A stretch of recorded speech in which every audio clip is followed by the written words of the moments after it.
Hey guys, so I want to get right back into Hope Never Dies, and we're going to jump into Chapter 8. We left off with really depressing chapter, honestly, really dark chapter. Biden was leaving the funeral for Finn, and in passing met one of the managers for Amtrak that he had been close with, and the conductor of the train that hit Finn. So they're on the way to drop Finn off at his house, and then go back to the station, the rail station. All right, get some water.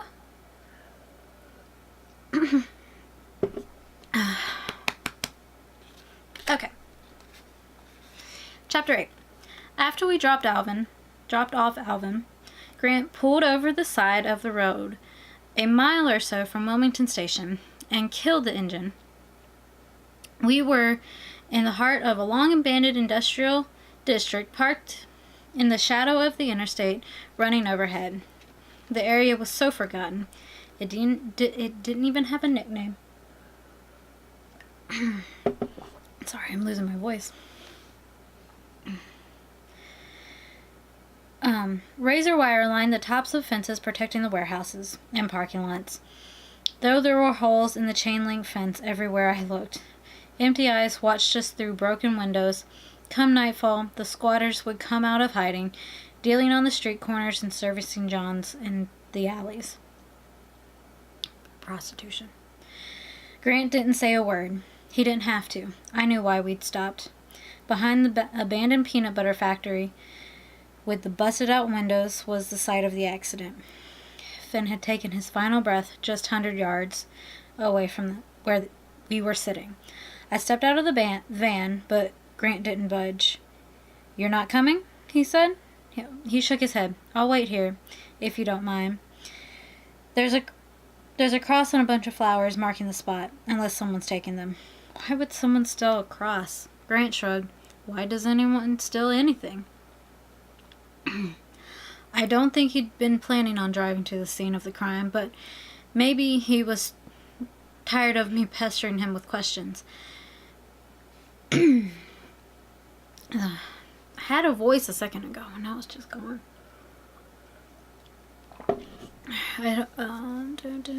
He knew a lot about the accident, including the drugs found on Finn. He didn't mention the map, and neither did I. I crossed the deserted street. Wilmington was a uniquely situated shipping port, sitting as it did between two rivers that flowed into the Atlantic. The boom times were over long before my family moved to town. However, thanks to Delaware's corporate-friendly tax code, Wilmington had successfully transformed itself into a white-collar town. Nevertheless, a permanent underclass persisted.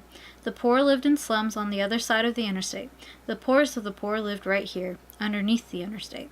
The police did regular sweeps, knocking down tents and arresting users for possession or prostitution. But they were fighting a losing war. The people who called this place home had already lost their self-respect. They had nothing else to lose.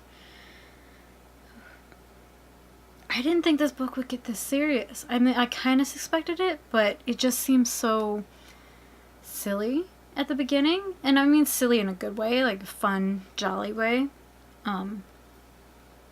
Damn, there's some real serious topics that are very rampant in America and need to be taken care of. And by taking care of, I mean finding actual solutions and not just throwing people in jail. Like, that's not doing anything. It's not been doing anything. There was an empty field between the street and the tracks. It was unkept and overgrown. The weeds came up to my knees. I treaded carefully because only God knew what I might accidentally step on. A used needle, a broken bottle, a baggie of heroin, fallen from the pocket of an Amtrak conductor. There were two pairs of train tracks side by side on the other side of the chain-link fence. The ones farthest from me were the tracks headed southwest to D.C. For several decades, whenever Congress was in session, I passed through here nearly every day. When the train rounded the bend and sped up on The straightaway. My head was usually buried deep in the day's paper. If only I'd looked out the window. What human misery would I have seen, and would I have been able to do anything about it? I found a hole in the fence and dug through. It wasn't without difficulty. I felt a twinge in my back as I bent over. I hated to admit it, but I was getting older, and getting older sucks eggs. There's the humor. Okay. Little lighten it up just a little bit. Well, I publicly debated the merits of running for office again. The thought of crisscrossing Iowa in a tour bus for the third time made me question my very sanity. I knew what Jill thought. I knew what my kids thought. Opinions are like elbows. Everyone has one.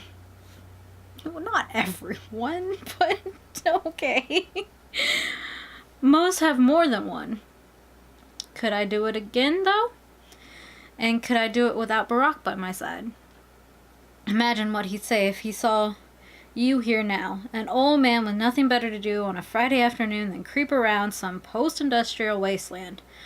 Are you doing this for Finn or for yourself? I'm like super leaning hard this way. Try to stay in frame. It was a good question. I didn't know exactly why I felt so compelled to see the crime scene in person, but now the police and transportation investigators had already picked it clean like shoppers ransacking a Walmart on Black Friday. Whatever the investors hadn't picked up, the vultures did.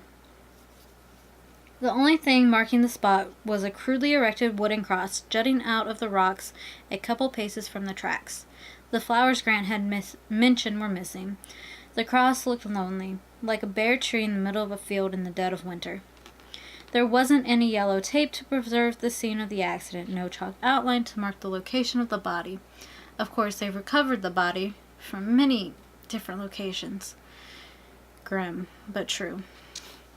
I tried to imagine Finn coming to this particular spot. He'd squeeze through this hole in the fence, or another one nearby. Even if Finn hadn't been high on dope when the train hit him, even if he died of natural causes, he still had been down here for some unknown reason. He was a third generation railroad man. He knew the dangers of the tracks, so why had he climbed through the fence? The cross began to vibrate. It was almost imperceptible, but it was there. I turned to see the D.C. bound Aisla hurtling toward me. It was 200 yards away, but closing in fast. I hadn't heard it round the bend. Compared to diesel engines, the electric trains were eerily silent. If Finn had been passed out on the tracks, he wouldn't have stood a chance. By the time he felt the vibrating rails and heard the train, it would have been too late. I crouched low and ducked back through the hole in the fence, bracing for the back strain again. Instead, there was a sharp pop in my left knee. I know that pain. Ooh. My leg buckled out from under me, and I went down hard, landing on my side. The train zipped past with a high-pitched whine. The ground rumbled for 2 seconds, jostling every molecule of my body, right down to the silver fillings in my molars. And then all was still again. I rolled onto my back and clutched my knee. In high school, I'd been a standout football player. I didn't have the arm strength to be a quarterback or the long fingers to be a wide receiver. But I had the getaway sticks. Okay, his legs. What? I could tuck the ball and run. Senior year, I was the leading scorer. Senior year, I'd also banged up my left knee. Since then, it had been known to act up on occasion. I'd always been able to grit my teeth and bear it. This was the first time it had completely given up on me. If you can't trust your own body, what can you trust? I didn't know what to do. I didn't know what I was doing out here, crawling around the crime scene. As the head of executive branch, Barack held the top law enforcement position in the country. I'd been his right-hand man. That didn't amount to a hill of beans when it came to actual police work. It was like asking Santa Claus to make you a toy train. It was the job best suited for his elves. The fat man in the red suit didn't know the first thing about sanding down wooden toys for good little girls and boys. I had no business here. What would Barack say if he saw me out here rolling around like a turtle on my back? We hadn't talked since his visit 2 nights ago. God, it's only been 2 days? This is a journey. As far as I was concerned, nothing between us had changed. Yes, he kept his word and put the scare into the police department. The lurid details as they were hadn't hit the papers. For that, I was grateful. But there was too much still unspoken between us. I wasn't about to send another errant text through the airwaves and see if I got a response. I was through being made the fool. Eventually, I sat up and stretched my leg out. My black suit was covered in a thin layer of dust. There was a shiny grass stain on my elbow. I could stand on my knee, but I noticed walking with a limp. But I read 2 sentences at the same time. But I was walking with a limp as I returned to the van. If Grant noticed, he didn't say anything. And that ends chapter 8. A little bit of a higher, going back up from the darkness a little bit. So, like I've said, it gets juicier and juicier every single chapter. I'd love to see what you think the map is, or for, if you have any ideas on that, or what might be happening, and all that good stuff. And boop, the like button and subscribe. And I love you guys, and I'll see you next time. Bye.